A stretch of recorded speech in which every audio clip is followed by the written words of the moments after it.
It's Paul Slackers, Good News Planet, speaking to Stephanie Oswald. Hi, Stephanie. How are you? Hey, Paul. I'm doing great. How are you doing? Okay, good. Stephanie gets on the phone a couple of seconds ago and says, can you believe it's almost Thanksgiving? And such an exciting time. And then the holidays, and Stephanie, our audience really knows what to do and travel. And I'm going to ask you also about 50-plus communities, seniors, and some good things for them. So tell us some good stuff that are out there and how our people can go and enjoy them.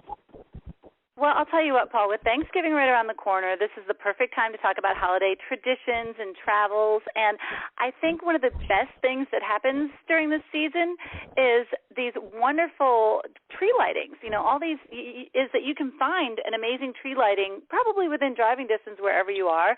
But if you want to be inspired to buy a plane ticket, there are some great things. And it all happens pretty much in between Thanksgiving and Christmas. So starting with Philadelphia on December 1st. They have their big tree lighting on Rittenhouse Square. Then, of course, the ultimate in New York City on December 2nd. And then Boston at the Boston Common, and the Washington, D.C. National Tree Lighting is December 3rd. Both Boston and D.C. are December 3rd.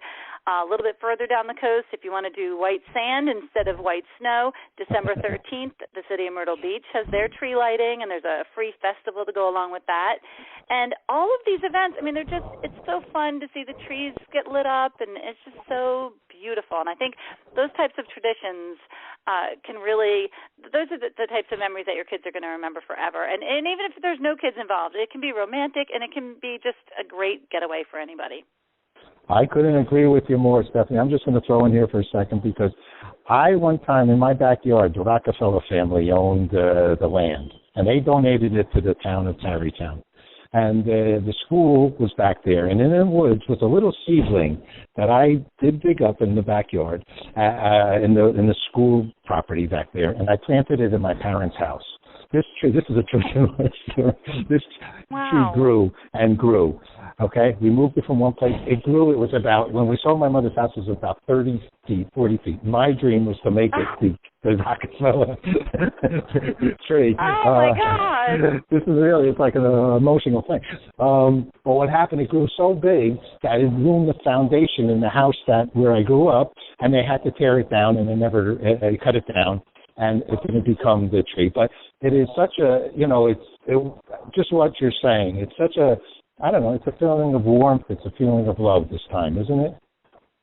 It really is. I mean, Christmas trees, they're just so symbolic, and it's just a beautiful way. I mean, here in New Orleans, I'm in New Orleans, and we start even earlier. So before Thanksgiving, November 19th is when we do our tree lighting, and it's just being down in the French Quarter and seeing those lights go on at the market. And you know what? There's always music when the tree lightings happen. There's always beautiful orchestras playing and bands, and it's just a great celebration, and it reminds people, hey, it's the holiday season, and this is what it's all about. And I'll just add another thing, being an interfaith minister that I am. I have a holiday tree all the time, every year, and I call it a holiday tree for all religions. And I think that's what a tree represents, at least I know for me, that it represents all the goodness in our humanity. Where else can people go to have a good time? I agree. Well, you asked about the 50 and older crowd, and I will tell you, first off, I want to send a message out there. Do not be stressed out about travel, because there are a lot of things you can do to make your travel easier. And first off, if you're worried about flying, then consider taking the train, taking the bus. I mean, but the train really is just it can be such a relaxing feeling, even if you don't want to go too far away. There are also some great Christmas trains out there, and even a carriage ride. Consider things like that, different forms of transportation. Here in New Orleans, we have the horse and carriages that go. They're actually mules, I believe, but just different cities. If you go to New York, they've got the horses and carriages in Central Park, and even little things like that can really brighten up the holidays. And if you've got someone who's a little bit skittish about dealing with the airports, then offer to take them on a little mini road trip and find a national park that's near you, or find some beautiful gardens. I mean, this is the time of year. The lighting displays, like Festival of Lights at Callaway Gardens near Atlanta, the Brook Green Gardens Nights of 1,000 Candles near Myrtle Beach, those types of places, botanical gardens all across the country. This is when they really they go gangbusters, and just beautiful, beautiful, beautiful displays. And a lot of times there'll be music concerts, and it's just a matter of doing a little bit of research. But these are the types of things that can help brighten a person's day. And, you know, again, if you're worried about traveling by plane, there are a lot of options that you can do that can still give you the joys of Christmas closer to home, or even if a little bit further away, but not necessarily involving getting on a plane. Well, I know here in New York, we have the New York Botanical Gardens. They have a big train exhibition. I think trains are very popular, you know, like in exhibitions during this time of the year, huh? In many places as well. Yeah, absolutely. Absolutely. And you know what? Think about it. You just, when you think of a toy shop and the toys in the window, there's always seems to be a train, right? And kids love trains, and there's just I can think of even some of the gardens here in New Orleans. There's a train track that they do. And even the train tracks get dressed up, the display ones, with the holiday decorations. So I think that's definitely something to consider. It's just stepping back to a time when things were less complicated, because it's true that the airports can be very stressful. And one thing you want to remind your listeners, too, is to give themselves extra time at the airport, and also just don't stress out. There's always going to be another flight. There's always going to be a way to handle a situation. But if you are worried, other things you can do, there are 3 ways you can get some extra help with your traveling. One is to use a travel agent. And if you don't have one, you can go to ASTA.org, the American Society of Travel Agents site, put in some information, and they will help you find a travel agent. Secondly, if you want to really have some peace of mind, buy travel insurance, especially during the holidays, because winter storms can cause holiday chaos.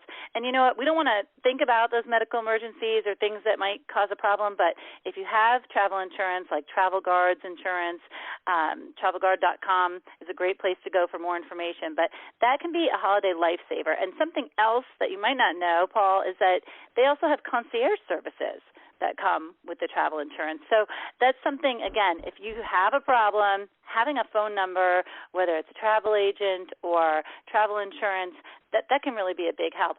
And then third, when you get to your destination and if you're going to be staying in a hotel, the concierge desk at the hotel can also be a big help. And you don't have to wait till you get there. You can call them ahead of time and let them know, hey, I'm really interested in seeing the Rockettes. I'm really interested in going to this the Country Music Theater. I'm really interested.